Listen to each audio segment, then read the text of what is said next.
The Maryland Democrats own this shutdown. If the government shut down, essential workers still need to go work. They're not going to get paid, but guess who is getting paid? That's right, these guys. They're getting paid.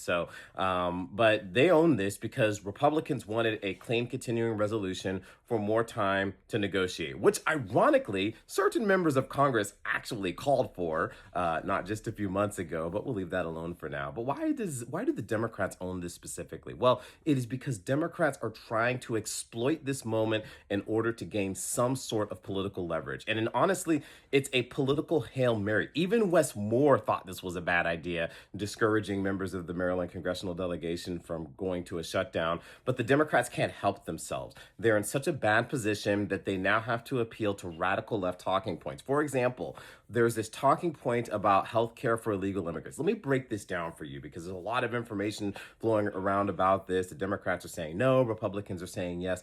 This has everything to do with birthright citizenship.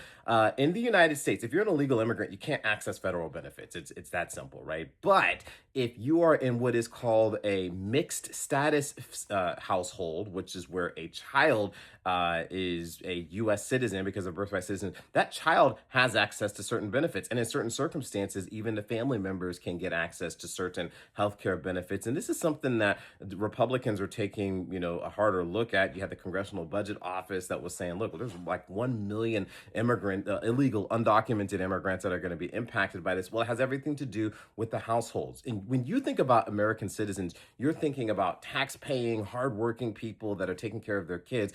For Democrats, it's the other way around. Because we have such a very generous system, a lot of times the children are the ones that are financially subsidizing their households because of their mere status as American citizens, which is something that the Trump administration is trying to deal with. The other thing about this has to do with the Affordable Care Act premium tax credits, which basically were a COVID era policy. The Biden administration basically radically reduced premiums, which, by the way, tells us that the whole system is unsustainable. If these tax credits expire, premiums are going to skyrocket because that's what the market is demanding, which is why at the time I told you this was not a great idea, but it was COVID, right? You couldn't criticize any COVID policy. And I said, they're not going to end with COVID. And here we are. COVID is long gone. And yet Democrats are desperately clinging to federal subsidies that were put in as a result of COVID policies. And there's other things that the Democrats are going for. They are trying to exploit the situation to their advantage by appealing to their radical base. Donald Trump has them in a bind right now. The Democrats are going to get pummeled for this, and it's going to show up in the midterm elections. There's no way they can escape it. If I were the Democrats, I would get the government open and get back to the negotiating table.